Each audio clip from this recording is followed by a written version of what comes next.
Halo anak-anak, walaupun kita belajar di rumah, belajar secara online, tetap semangat ya. Semoga pandemi ini cepat berakhir.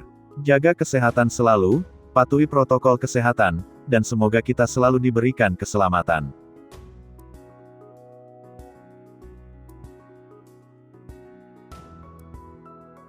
Anak-anak, pada hari ini kita akan belajar tema 1, subtema 2, pembelajaran 3, manusia dan lingkungan. Indonesia merupakan bangsa yang dikaruniai Tuhan dengan sumber daya alam yang sangat beragam dan melimpah. Mulai dari keragaman potensi alamnya, sampai keadaan penduduknya.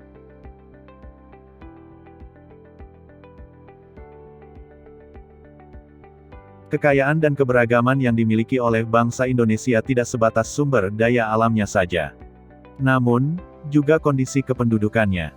Jumlah penduduk Indonesia sekarang ini sekitar 254 juta jiwa. Penduduk tersebut tersebar hampir di 13.466 pulau yang ada, menurut Kepala Badan Informasi Geospasial dari Sabang sampai Merauke. Masing-masing pulau atau wilayah memiliki beragam suku, adat, budaya, ras, agama, dan golongan. Dari sekian banyak penduduk tersebut juga terdiri atas beragam latar belakang pendidikan, ekonomi, sosial, dan budaya.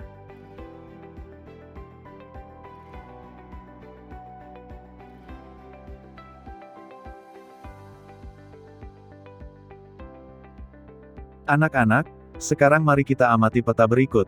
Ini adalah peta persebaran kepadatan penduduk di Indonesia.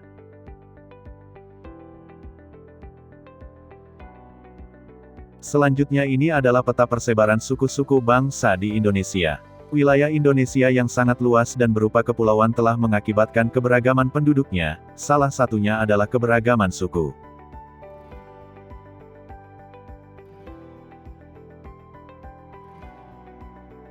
Selain keberagaman suku bangsa, Indonesia juga dianugerahi keberagaman agama. Saat ini ada 6 agama yang diakui oleh pemerintah untuk dianut oleh masyarakat, yakni Islam, Kristen, Katolik, Buddha, Hindu, dan Konghucu. Nah anak-anak sekarang mari kita membaca bacaan berikut, kita juga akan mencoba mencari ide pokoknya. Silahkan tulis ide pokok tiap paragraf di lembar jawaban ya.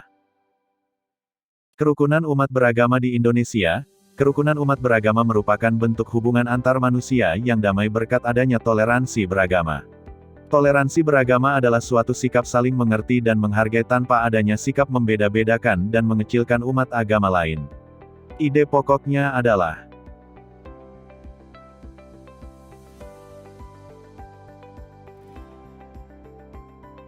kerukunan umat beragama sangat penting bagi bangsa Indonesia untuk mencapai kesejahteraan hidup.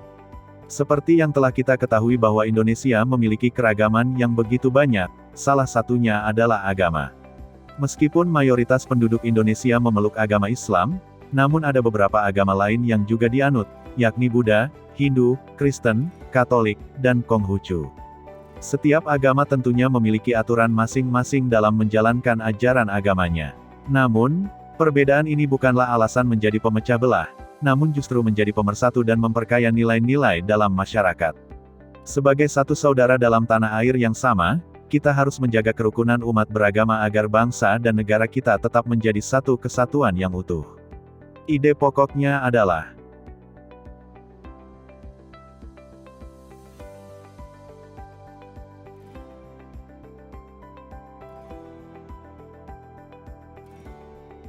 Tri Kerukunan Umat Beragama merupakan program yang dicanangkan pemerintah untuk menciptakan kehidupan beragama damai dan rukun. Program ini menghendaki adanya kerukunan antar umat beragama dalam satu agama, intern umat beragama, kerukunan antara umat beragama yang satu dengan agama lain, dan kerukunan antara umat beragama dengan pemerintah. Hal ini perlu dilakukan untuk mencegah munculnya konflik dalam kehidupan beragama.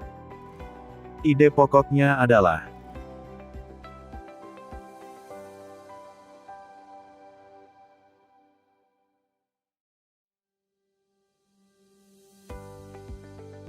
Tri Kerukunan Umat Beragama bertujuan agar masyarakat Indonesia bisa hidup dalam kebersamaan, meskipun banyak perbedaan. Program ini harus diwujudkan agar tidak terjadi pengekangan dan pengurangan hak-hak dalam menjalankan ajaran agama, seperti dalam pendirian rumah ibadah, pelaksanaan ibadah dan hari besar keagamaan, serta penyiaran agama. Ide pokoknya adalah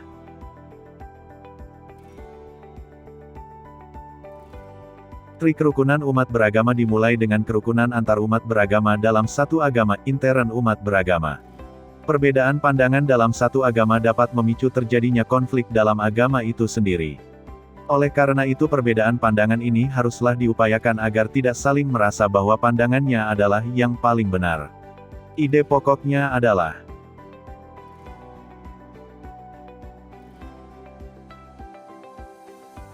kerukunan umat beragama selanjutnya adalah kerukunan antar umat beragama yang memiliki pengertian kehidupan yang rukun antar masyarakat meskipun berbeda agama dan keyakinan. Dalam hal ini tidak terjadi sikap saling curiga-mencurigai serta selalu menghormati agama masing-masing. Selain itu juga tidak saling memaksakan agama kepada orang lain. Ide pokoknya adalah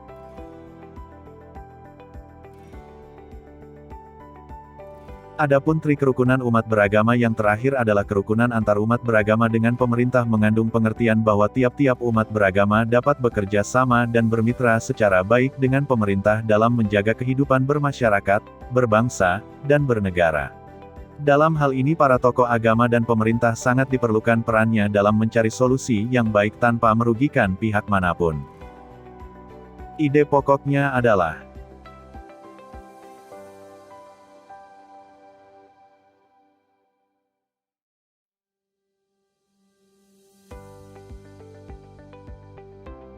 Pancasila menjadi pandangan hidup bangsa Indonesia, maka dari itu perilaku dan sikap masyarakatnya haruslah mencerminkan nilai-nilai luhur Pancasila. Meskipun demikian, sering kita jumpai dalam kehidupan sehari-hari perilaku orang-orang sekitar kita yang tidak mencerminkan nilai-nilai Pancasila. Berikut beberapa contoh perilaku yang tidak mencerminkan nilai-nilai Pancasila. Lingkungan sekolah, memilih teman hanya yang kaya saja, tidak mau meminjamkan peralatan sekolah kepada teman, menyontek, berkelahi, tidak mau mengikuti upacara bendera, mengejek teman.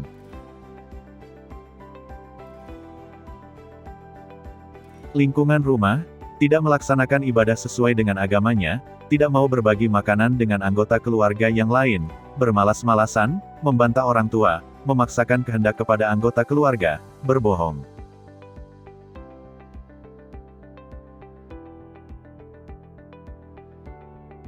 Lingkungan masyarakat, tidak mau menjenguk tetangganya yang sakit, melarang orang lain melakukan peribadahan sesuai dengan agamanya, minum minuman keras dan berjudi, tidak mau mengikuti kegiatan kerja bakti, ronda, dan rapat lingkungan, suka pamer kekayaan, mencuri, menganiaya teman, melakukan kekerasan.